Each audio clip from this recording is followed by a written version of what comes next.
Hello और नमस्ते। Study room में आपका स्वागत है। मैं हूं आपकी एडुकेटर मैरिलिन। तो आज के इस वीडियो में हम कक्षा 8वीं के आखिरी अध्याय 10वें अध्याय स्वतंत्रता के बाद यानी कि इंडिपेंडेंस के बाद भारत, उसके बारे में हम पढ़ेंगे। ठीक है। तो हम यहाँ पे एक नया और एक खंडित राष्ट्र के बारे में बात कर रहे हैं। हमें पता है जब भारत को आजादी मिली थी और जब आजादी का समय जब आया था भारत में, तो उसके सामने कितनी सारी चुनौतियां आई थी। ठीक है। बंटवारे की वजह से करीबन 80 लाख लोग पाकिस्तान से भारत आ गए थे। उससे ज्यादा लोग भारत से पाकिस्तान गए थे। इन लोगों के लिए जो रहने खाने पीने सबका इंतजाम था, रोजगार का इंतजाम था, ये सब चीजों की समस्या उभरने लगी। ठीक है। अब तकरीबन कुछ 500 रियासतें राजाओं में, नवाबों के शासन में चल रही थी उस समय में। इन सभी को नए राष्ट्र में शामिल होना था, उनकी समस्याओं को देखना था, उनके लिए उनको अपने आप को तैयार करने के लिए क्या टेढ़ा काम करना पड़े वो सब देखना था। ठीक है। अब जितनी भी नवाजत जो भी राष्ट्र थी, उनको एक ऐसी राजनीतिक व्यवस्था भी विकसित करनी पड़ी जिनके लिए लोगों की जिनसे आशाएं थी, आकांक्षाएं थी, उन सबको अच्छी तरह से व्यक्त करना था। ठीक है। तो स्वतंत्रता के बाद भारत को गरीबी समुदायों के बीच में जो भी बंटवारा था, उसका विभाजन, बंटवारा के प्रभाव से बहुत सारी इस प्रकार की बहुत सारी चुनौतियों का सामना करना पड़ा।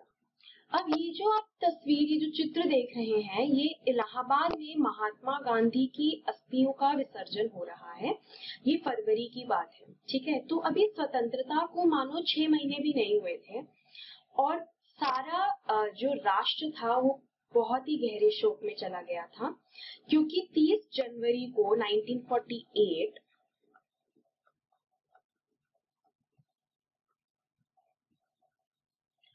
ठीक हमारी आजादी के 2 साल के बाद ही बहुत ही कट्टर विचारों वाले एक व्यक्ति थे, नाथूराम गोडसे। ठीक है।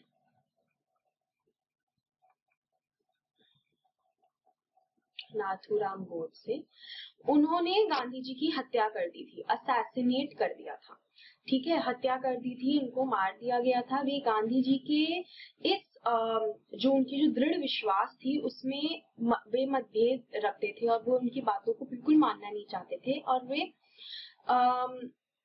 इतनी ज्यादा उनकी जो विचार थे वो महात्मा गांधी से अलग थे और उनमें इतनी हेट्रेड थी, इतनी घृणा थी और नफरत थी कि उन्होंने उनकी हत्या कर दी। और जब तक हम भारतवासी इस बात से उभर ही रहे थे, ये हत्याकांड हो चुका था। अब ऐसे शोकमय समय में जवाहरलाल नेहरू ने भावुक होकर एक भाषण दिया उसी शाम को, और उन्होंने कहा, और मैं कोट करती हूँ जवाहरलाल नेहरू को, उन्होंने कहा, दोस्तों, साथियों, हमारी जिंदगी की रोशनी बुझ गई है और चारों ओर अंधेरा आ चुका है। हमारे प्रिय नेता राष्ट्रपति अब नहीं रहे। ये कह के उन्होंने देश को एड्रेस करा था। अब ऐसे समय में हम अगर एक चीज और देखें तो भारतवासियों को बहुत ही ज्यादा दिक्कतों का भी झेलना पड़ा था। ठीक है।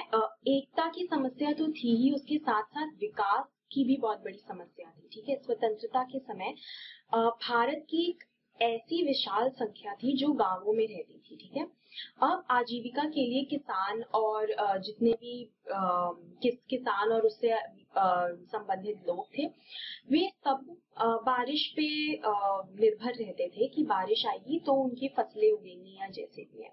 यही स्थिति की वजह से जो पूरा अर्थव्यवस्था था, अगर उसमें हम गौर फरमाएंगे तो बहुत सारे क्षेत्रों में फसल चौपट हो जाती थी, क्योंकि बारिश का हमें पता ही नहीं होता था कि बारिश कब आएगी कब नहीं आएगी, ऐसी वैसी चीजों को लेकर। ठीक है। अब शहरों में फैक्ट्री मजदूर भारी जगह में उन्होंने झुग्गी बस्तियां ऐसे बस्तियों में रहने लग गए जहाँ पे शिक्षा या स्वास्थ्य, इन सब की सुविधाओं का कुछ खास व्यवस्था नहीं की गई थी। इस विशाल आबादी को गरीबी के चंगुल से निकालने के लिए केवल खेती की उपज बढ़ाना जरूरी था, बल्कि उन्हें उद्योगों के साथ निर्माण करना भी बहुत ज्यादा जरूरी था ताकि लोग उसको आगे से सीख भी सके। तो इन्हीं सब के बाद संविधान सभा की बात आई, जहाँ पे संविधान और इसी बात संविधान सभा की जैसे हम बात कर रहे हैं तो उसमें नवंबर में कुछ तकरीबन आप लगा लो 300 भारतीयों ने देश के राजनीतिक भविष्य के बारे में सोचा और विचार विमर्श करा, और उन्होंने बोला कि यद्यपि संविधान सभा में बैठकर क्या करेंगे, वे नई दिल्ली में बैठ के कोई एक नई आयोजित उनको करनी पड़ेगी और कुछ तो सोचना पड़ेगा, ठीक है। तो फिर क्या हुआ कि उन्होंने इन चर्चा की, बात विवाद करा और इसके फलस्वरूप भारत में संविधान लिखा गया, ठीक है। कब संविधान लिखा गया था? 26 जनवरी 1950 में संविधान लिख चुका गया था और इस दिन लागू हो गया था। और हमें पता है कि 26 जनवरी को हम मनाते हैं, गणतंत्र दिवस के रूप में मनाते हैं। तो ये वही चीज है। क्या हुआ था 26 जनवरी 1950 में? उस दिन हमारी पहली संविधान लागू हो चुकी थी।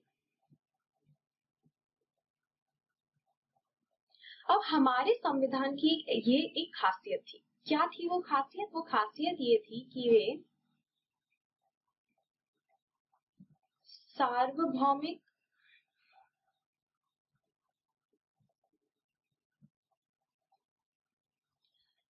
सार्वभौमिक व्यस्क, ठीक है, उसका मताधिकार का उन्होंने प्रावधान किया गया था, ठीक है। अब इसका मतलब क्या था? इसका मतलब यह था कि 21 साल से अधिक आयु के जितने भी भारतीय हैं उनको लिंग, वर्ग या शिक्षा के परवाह किए बिना प्रांतीय और राष्ट्रीय चुनावों में मतदान करने की अनुमति मिलेगी। तो मतदान करना यानी कि वोट डालना, तो 21 वर्ष से अधिक यानी 21 वर्ष से ऊपर की आयु में सबको वोट करने का अधिकार मिलेगा, ठीक है। इससे पहले कभी भी भारतीयों को खुद अपने आप नेता चुनने का अधिकार था ही नहीं। यही पे हम डेमोक्रेसी के बारे में बात कर रहे हैं कि उनको अपने नेता चुनने का या अपना लीडर चुनने का कभी मौका ही नहीं मिला था। ब्रिटेन और अमेरिका जैसे अन्य देशों की जनता यहाँ आकर अधिकार उन्होंने टुकड़ों टुकड़ों में उनसे छीनी है, तो अब समय था कि वे अपना नेता खुद चुनिए। और एक बात और ये थी कि जैसे मैंने बोला कि जो अमेरिका और ब्रिटेन और इन सब देशों की मतदान का जो तरीका था, उसमें सबसे पहले से पढ़े लिखे मर्दों को, पुरुषों को अनुमति दी गई थी। उसके बाद गरीब पुरुषों को दी गई थी। तो ऐसे ऐसे करके अंत में औरतों को दी गई थी। लेकिन ये चीज भारत में अलग थी। यहाँ पे जैसे लिखा है, सभी भारतीय जिन उनका लिंग, वर्ग या शिक्षा उसके परवाह किए बिना सभी को अधिकार था कि वे वोट डाल सके, भले वो पढ़े लिखे हो या अनपढ़ हो या जो भी हो। अब जो हमारा संविधान था उसकी एक दूसरी विशेषता भी ये थी कि उसमें तमाम जातियों, धर्म और किसी तरह की जो पृष्ठभूमि है उससे संबंध रखने वाले सभी नागरिकों को कानून की नजर में समान माना जाएगा। तो समान माना जाएगा,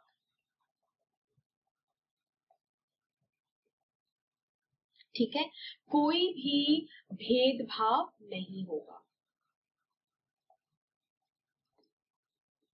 अपनी बात को समर्थन में उन्होंने पाकिस्तान का उदाहरण दिया, जिन्हें गठन की कैसे एक खास समुदाय मुसलमानों के हेतु की रक्षा के लिए किया गया था।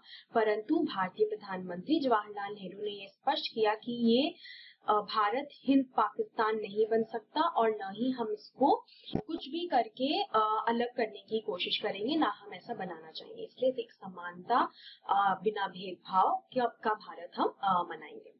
ये है कानून के समक्ष समानता। तो यहाँ पे हम द कॉन्स्टिट्यूशन ऑफ इंडिया, जो कॉन्स्टिट्यूशन है हमारा, उसके बारे में पढ़ेंगे। और जैसे हम यहाँ पे कॉन्स्टिट्यूशन के बारे में पढ़ेंगे तो एक बात और आएगी कि जो हमारा संविधान था उसमें एक और विशेषता ये भी थी कि इसमें समाज के निर्धन और सबसे वंचित जो तबके हैं और जो ग्रुप हैं उनके लिए विशेष सुविधाओं की व्यवस्था की गई है। भारत के सम्मान और जो कलंकित करने वाले छुआछूत की चलन है उसको खत्म कर दिया जाएगा। ठीक है, तो जो छुआछूत और ये सब कलंक के नाम पे लोअर कास्ट और ये सब है, इन सब चीजों को खत्म कर दिया जाएगा। अभी तक हिंदुओं को मंदिरों में केवल ऊंची जाति के लोगों का जाना अलाउड था। ठीक है, अब वो सबके लिए खोल दिया जाएगा। तो ऐसे छोटे छोटे स्टेप उन्होंने लिए गए जिसके लिए सबको समानता और सबको एक समान फील महसूस कराने के लिए उन्होंने सारे ये कोशिश की थी। ठीक है, तो संविधान सभी नागरिकों को अपनी जाति और धर्म से संबंधित उसके परवाह किए बिना कानून की नजर में समान माना जाता है। तो यही चीज सबसे सुंदर और बहुत ही अच्छी बात थी हमारे संविधान की। अब जैसे मैंने पहले आपको बताया था कि कुछ विशेष करके अधिकार दिए गए थे, तो वो क्या अधिकार थे? जैसे मैंने बोला, जो छुआछूत का चलन था उसको हटाया गया और सबको कानून के सामने समान या बराबर मानने के लिए उन्होंने संविधान में ये बात लिखी थी। तो अस्पृश्यता यानी कि जो छुआछूत को उसको समाप्त किया गया। ठीक है, विधायकों और सरकारी नौकरियों की सीटों में, यानी जिसको हम आज के टर्म में अंग्रेजी में रिजर्वेशन कहते हैं, तो सरकारी नौकरी की सीटों में एक निश्चित प्रतिशत निचली जातियों को और अनुसूचित जातियों को उनके लिए आरक्षित किया गया। तो रिजर्वेशन यानी कि जो आरक्षण, हमें पता है कि हर जगह पे यह आरक्षण है, जो नीची जातियां हैं या कोई भी है उनको ये आरक्षण दिया गया है। ठीक है, कि यदि वे ताकि उनको भी, अगर समाज मतलब संविधान और हमारा जो गवर्नमेंट है वही उनकी मदद करेगा, है ना। तो जब गवर्नमेंट मदद करेगा तो वो ऐसी स्कीम्स लेके आया कि उनको भी ऐसा मौका दिया जाए कि वे ऊपर उठे, सरकारी नौकरी में उनको सीटें मिले या बहुत सारी अन्य चीजों में, स्कूल कॉलेजेस में, ऐसे सब चीजों में। तो धीरे धीरे करके ये विशेष अधिकार दिए गए। ठीक है, अब भाषा पर भी बहुत बहस हुई थी। भाषा की बहस में ये हुई कि संविधान सभा में भाषा पर सवाल उठी और बहुत तीखी बहस हुई। बहुत सारे लोगों का मानना था कि अंग्रेजी के साथ साथ अंग्रेजी भाषा को भी विदा कर दिया जाए। उनका मानना था कि जो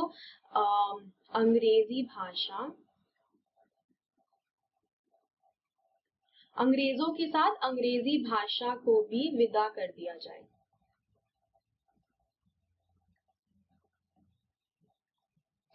ठीक है, अब उनका कहना ये था कि अंग्रेजी की जगह हिंदी को राष्ट्रभाषा बना देना चाहिए, परंतु जो लोग हिंदी नहीं बोलते थे उनके लिए ये राय अलग थी।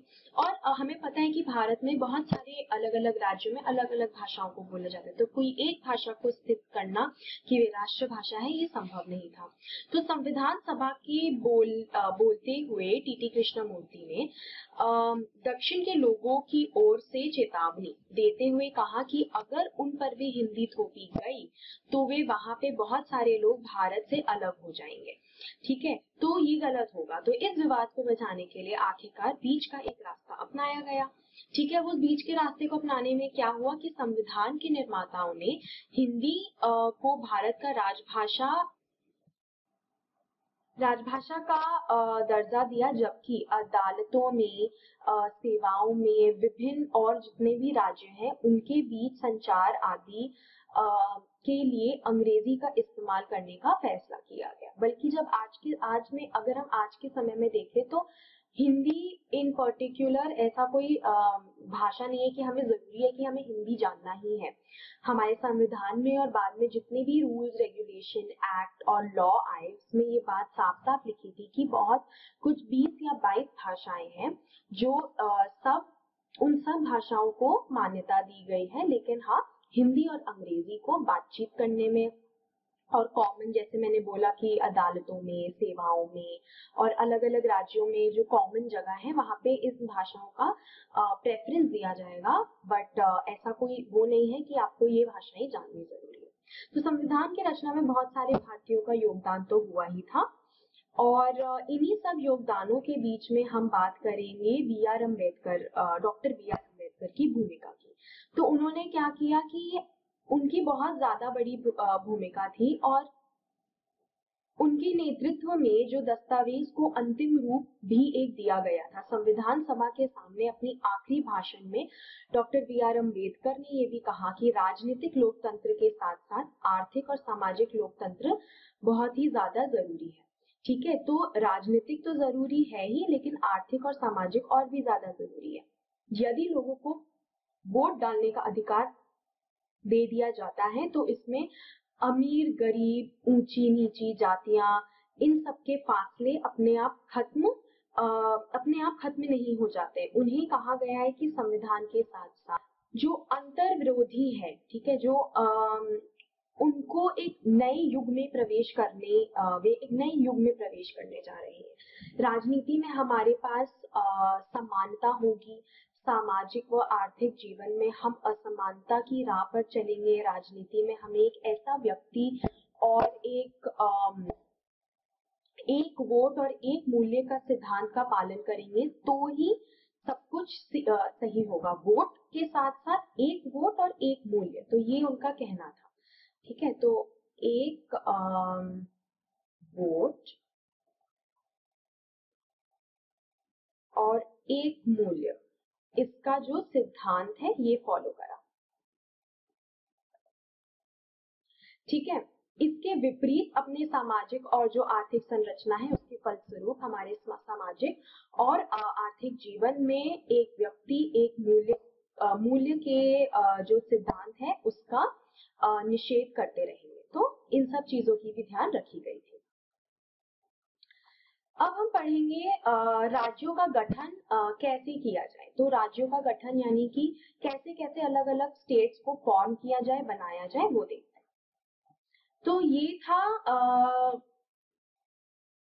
जो मैप हम देख रहे हैं, ये है प्री पार्टीशन, मतलब भारत के पार्टीशन से पहले का मैप। इसमें यदि आप देख रहे हैं तो जो पाकिस्तान का जो इलाका है वो एडेड है, वो जुड़ा हुआ है इसमें। ठीक है, तो ये ऐसा इसलिए हुआ था कि जैसे ही आजाद हो जाएगी भारत या देश आजाद हो जाएगा, जो प्रत्येक बड़े बड़े भाषाई समूह थे उन्होंने अपना अलग अलग प्रांत होगा ऐसा आश्वासन दिया गया था।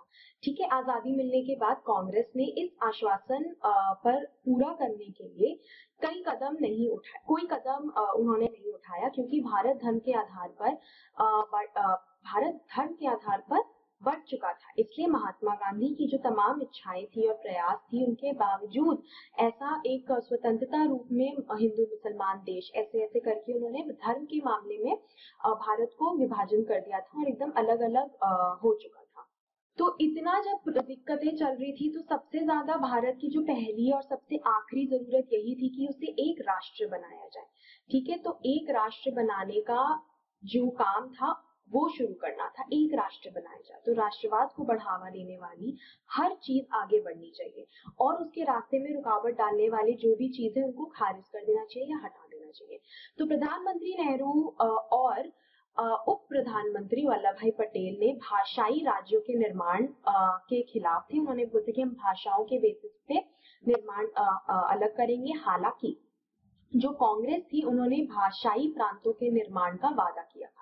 अब हमें पता है कि पार्टीशन से पहले और फ्रीडम से पहले कांग्रेस का राज था, इंडियन नेशनल कांग्रेस का। तो उन्होंने बोला था कि हम भाषा के बेसिस पे निर्माण पर हम प्रांतों को डिवाइड करेंगे, अलग अलग करेंगे। तो अब क्योंकि कांग्रेस के नेता अपनी इन बातों पर जो उनके वादे थे उनसे पीछे हट रहे थे, तो हमने देखा कि अलग अलग राज्यों में बहुत ही ज्यादा असंतोष आ चुका था। ठीक है, जो कन्नड़ भाषी लोग थे, मलयालम भाषी लोग थे, मराठी भाषी थे, सब अपने अपने राज्य के इंतजार में थे। ठीक है, सबसे गहरा जो असंतोष था वो मद्रास में आया था और उसके बाद सबसे जो गहरा असंतोष था वो आया था मद्रास प्रेसिडेंसी के तेलुगु भाषी जिले में दिखाई दिया गया। ठीक है, जैसे कि आप यहाँ पे देख सकते हैं, ये आंध्र प्रदेश का डिस्ट्रिक्ट मैप है और यहाँ पे सबसे ज्यादा दिक्कतें देखी गई थी। तो अब क्या हुआ था, 52 में तेलुगु भाषाओं के लिए आंध्र राज्यों का गठन की मांग को लेकर भूख हड़ताल पे चले गए थे। 1 अक्टूबर को नए राज्य आंध्र प्रदेश फिर आ चुका था, बिकॉज उस हड़ताल को शांत करना बहुत ही ज्यादा जरूरत हो गया था। झंडे लहराए गए थे और कहा गया था, हमें उन झंडों पे लिखा गया था, हमें आंध्र चाहिए, तो हमें आंध्र चाहिए, तो हमें आंध्र प्रदेश चाहिए। ठीक है, इसके नारे लगाए गए थे और ऐसी चीजें होने लगी थी। तो उसी साल अक्टूबर में ये अलग हो चुका था, आंध्र प्रदेश बन चुका था। ठीक है, तो जैसे जैसे अनशन की आग बढ़ने लगी, बहुत सारे लोग जो शिरामुलु के समर्थन में थे वे आगे आने लगे। जगह जगह से लोग हड़ताल करने लगे और जुलूस निकालने लग गए और उन्हें सबको अपने अपने देश की मांग देश की मांग करने के लिए वो शुरू हो चुके थे। अब जैसे मैंने बोला कि क्योंकि आंध्र की स्थापना हो चुकी थी और उसके बाद अन्य बहुत सारी जो भाषाई समूह थे वे सब अपने अपने अलग अलग राज्यों की मांग करने लगे। उसका फलस्वरूप यह था कि एक राज्य जो पुनर्गठन आयोग का गठन किया गया और उसमें क्या हुआ कि एक ऐसा रिपोर्ट बनाया गया और देखा गया कि कैसे उस आयोग में अलग अलग राज्यों का निर्माण होना शुरू हो चुका था। अब जैसे असमिया, बंगाली, उड़िया, तमिल, मलयालम, कन्नड़ और तेलुगु बोलने वाले जितने भी लोग थे उनकी सीमाओं को फिर भी बनाने की सिफारिश की गई कि जो हम साउथ भारत की बात कर रहे हैं वहां पे भी इनकी भी सीमाएं सेट या फिक्स कर दी जाए। ठीक है, तो उत्तर भारत में विशाल हिंदी भाषा क्षेत्र है। जब हम नॉर्थ की बात कर रहे हैं, उत्तर भारत की बात कर रहे हैं, वो हिंदी भाषी क्षेत्र है। उसको भी बांटकर अलग अलग राज्यों में बना दिया गया। उसके बाद 1960 में बम्बई का प्रांत हुआ, वहां पे मराठी बोलने वाले लोग और गुजराती बोलने वाले लोगों का थोड़ा अलग हो गया। फिर आप देखोगे कि पंजाब का विभाजन हो गया, हरियाणा अलग हो गया। तो ऐसे ऐसे भाषाओं के विभाजन बेसिस पे देश का विभाजन हो चुका था। ठीक है, तो अगर हम ध्यान दें कि जो ये मानचित्र 2 में रियासतें कैसे गायब हो जाती है, क्या आप उन नए राज्यों का पहचान कर सकते हैं जो देखेंगे। तो क्या हुआ था कि जब जितनी भी रियासतें थी उनका जो शासक था भारत अथवा पाकिस्तान से जुड़ने के लिए मान गए थे, फिर हरा दिए गए थे। तो जब मान गए थे और जब वे हरा दिए गए थे तो उनकी रियासतें खत्म हो गई। तो कैसे खत्म हुई? हारने के बाद खत्म हो गई। परंतु क्या हुआ, कुछ 31 अक्टूबर, ठीक है, 31 अक्टूबर 1956 मतलब 56 में 1956 में तक उस समय तक ऐसी रियासतें थी जिनका जो प्रशासनिक इकाइयां के रूप में बनाया गया था। ठीक है, इसलिए हम जो देखते हैं कि 56 के बाद का जो समय है वो कलावधि के लिए उन्हें भूतपूर्व रियासत कहा गया है। ठीक है, तो यहाँ पे वही चीज की बात हो रही थी। और यदि आप यहाँ पे देख सकते हैं, मैं एक दूसरे रंग के पेन से आपको एक्सप्लेन करती हूँ। तो ये मैप उतना क्लियर नहीं है, पर अगर आप यहाँ पे रंगों से देख सकते हैं, जैसे यहाँ पे पिंक है, हल्का सा जो पिंक रंग है, तो अब यहाँ पे वो अलग हो गया। तो ये देश, ये जो क्षेत्र है, राज्य है, ये अलग अलग हो गई और राज्य के बेसिस पे सब अलग हो गए थे। ठीक है, अभी हमें पता है यहाँ पे जो साउथ भारत है वहाँ पे अलग अलग भाषा से कन्नड़ लोगों का अलग है, केरला में मलयालम, कर्नाटका में कन्नड़ा बोली जाती है, तमिलनाडु में क्या बोलते हैं, तमिल बोला जाता है। तो ऐसे ऐसे आंध्रा में तुलु बोला जाता है। तो ऐसे ऐसे चीजों में भाषाओं से अलग कर दिया गया था। तो आप रंगों पे यहाँ पे देख सकते हैं मैप में कैसे अब राज्यों का जो विभाजन हो चुका था तो कैसे कैसे अलग अलग स्टेट्स बन गए थे। ठीक है, तो आज के इस वीडियो में हम यहीं पे समाप्त करेंगे। ये अगले वीडियो में हम विकास की जो योजनाएं हैं, क्या बनी थी, क्या बनानी थी, वो देखेंगे और आपके एनसीईआरटी के कुछ प्रश्न भी सॉल्व करेंगे और चैप्टर को समाप्त भी करेंगे। ठीक है, तो ध्यान रखिएगा। Tata, take care.